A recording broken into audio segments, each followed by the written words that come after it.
headlines, and let's now move on and put the spotlight on Renee Cosmetics. Remember, that has raised just recently $30 million in a fresh funding round. The round was led by Evolvescence, India, Edelweiss and Midas partners. In fact, this has taken the valuation of the company to $200 million reportedly. Remember, the company was founded in 2020. Renee since then has quickly emerged as one of India's fastest growing beauty brands with over 1,200 shop-in-shops and exclusive outlets.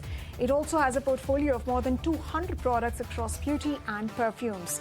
It's expanding its footprint in the United States, UAE and Australia as well. And of course, to discuss Renee's fundraise, the growth strategy of the company and global ambitions of Renee and the larger outlook for the India market, we're now joined by Ashutosh Valani, the co-founder of Renee Cosmetics. Thank you very much, Ashutosh, for taking the time out and speaking to us here on ET Now. This fresh fundraise that you have just gotten done of $30 million. Congratulations, first of all, for that. But how are you looking at deploying that fund? Thank you, Sumita. Thank you for having me here today. We all are very elated to actually raise this round because we feel that this particular market is growing faster than ever before. So this fund will be sort of allocated to three major categories. One will be the offline expansion. Second will be product and R&D, and the third will be marketing, right? So these are the three basic fundamentals of a brand creation journey. And I think that's where we really want to now go ahead and invest. Right, Ashutosh. In fact, before we move on to discussing on some other questions related to the company's footprint in tier 2 towns and cities, you're expanding globally as well. Let's first understand from you the model on which Renee Cosmetics operates. So we are a digital first omni-channel brand, right? So 65% of our entire revenue comes online. Now, online is divided into D2C and marketplace model. And offline is then subdivided into BA-led, so beauty assisted-led model, and GT mass model. Now, when we speak of online, about 60% of our total sales comes from tier 2, 3, and so on towns, right? Only 40% of our total sales is from tier 1 cities.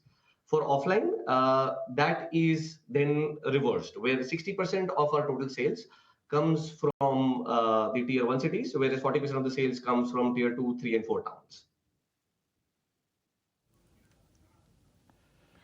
Right, Ashutosh. So, of course, you're speaking about tier 2 and 3 towns and cities, and of course, 60% of your online sales, they come from tier 2 towns and cities. But take us through in terms of, geographic expansion that you're planning within the country. How many cities and towns are you present in currently, and what's going to be your focus so far as, your offline versus online strategy is concerned?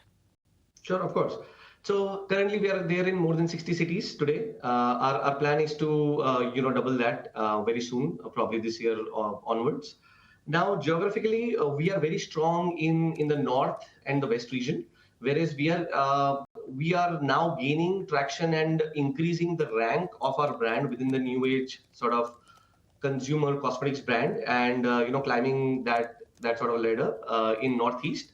South, we have just started. South is relatively new amongst all these four of the markets. So we are also working on that particular market now. But I think it is safe to say that North is the one that has been our backbone, and West has been then following up. And we are now looking to really go or sort of double down in South and the Northeast market. So you will see a lot of investment going into digital first communication, which will be multilingual.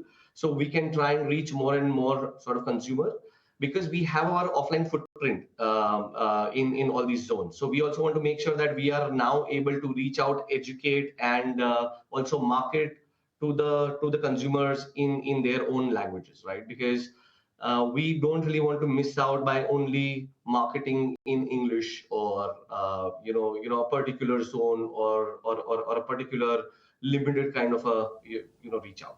So I think one thing is sure, where we see the consumer, right. So sort of the demographics. Ashutosh, let me interject you here.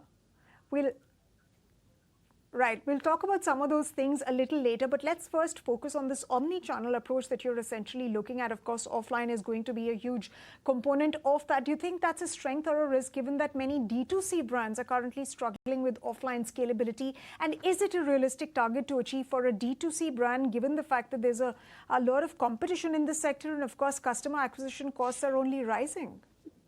Yes, absolutely. Because what has happened is all of these larger brands have really come and shifted their ATL budget into into the Meta and Google, Instagram, YouTube.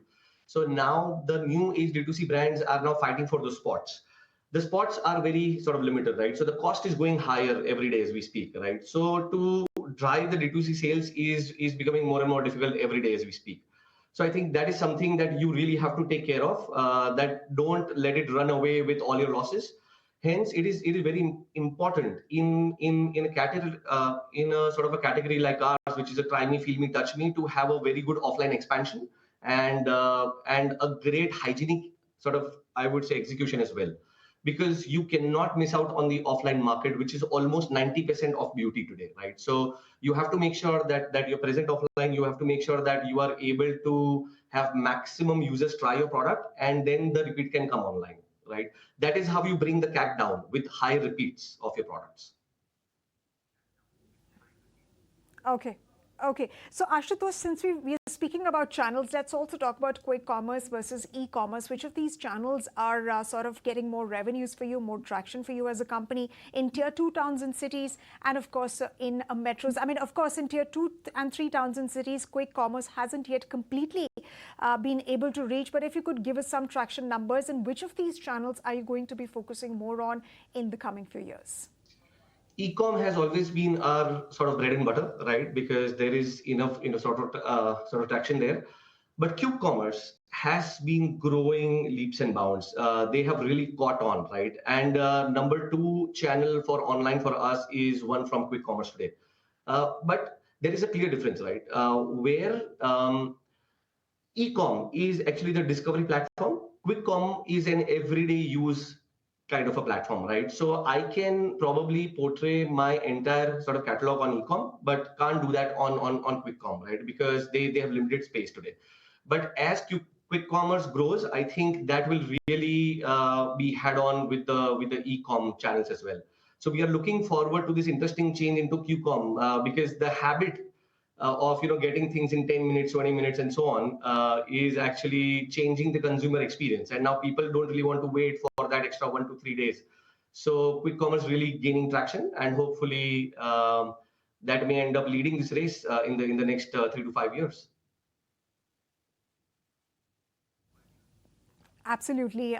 It'll be interesting to see how that race really pans out with delivery line timelines having shortened considerably, Ashutosh. But let's also talk about your international expansion, because Renee, as reports suggest, is piloting online sales in US, UAE, and Australia. But is global expansion premature when when you're still expanding inside the country, inside India?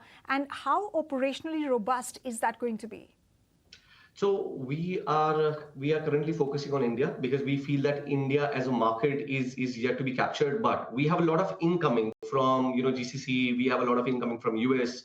A lot of incoming from Australia. So we don't want to ignore those queries and demand from the consumers, right? So that's why what we are doing is we are now setting up an arm which will then look at the international operations, and we will start expanding into that from Q4 this year onwards.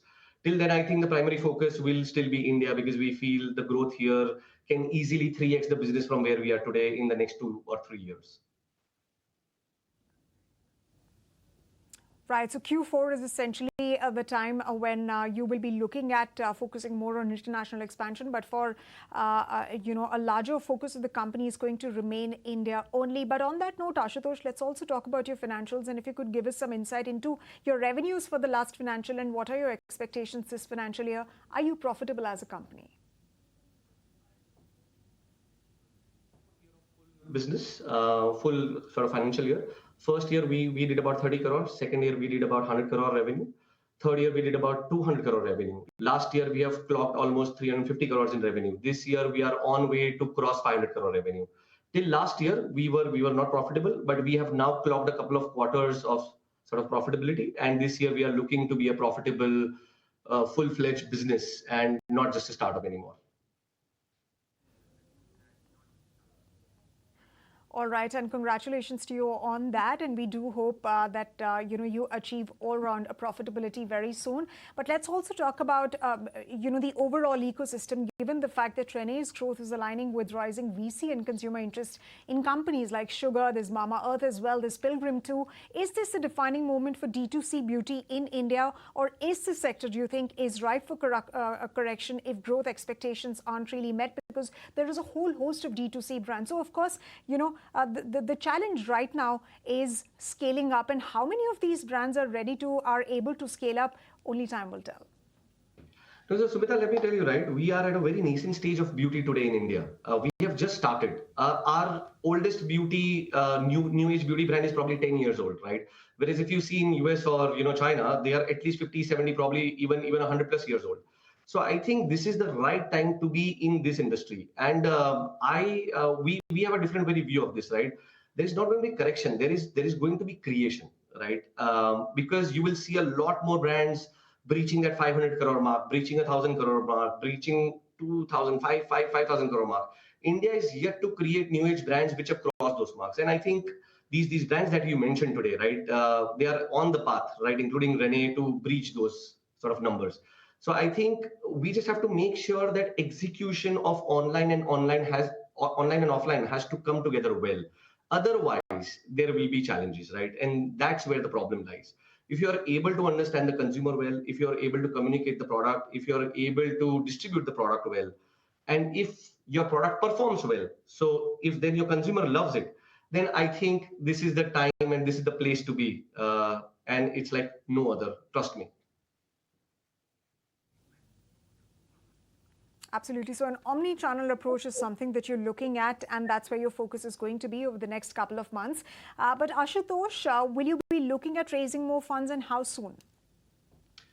Currently, I think we have more than enough funds in the bank. With the kind of cash in the bank that we have, we should not only become profitable but also have positive cash flow from here on.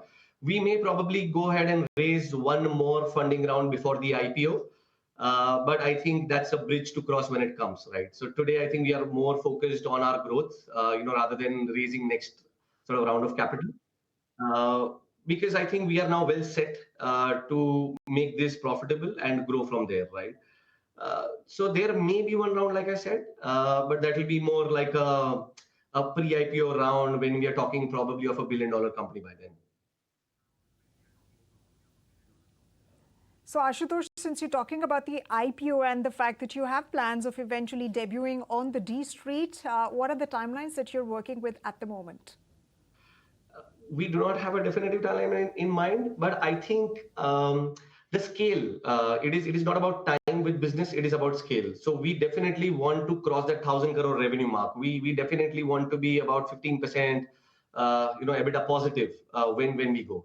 Now, how much time that takes? That could be 2 years, that could be 3, that could be 4 years. But we just want to make sure that whenever we go, we are very strong, we are on a growth path, and we have a great sort of distribution in play, right? And I think that will be a great time to, bring an IPO and come into the market and make sure that we sort of continue even after we list to grow equally well.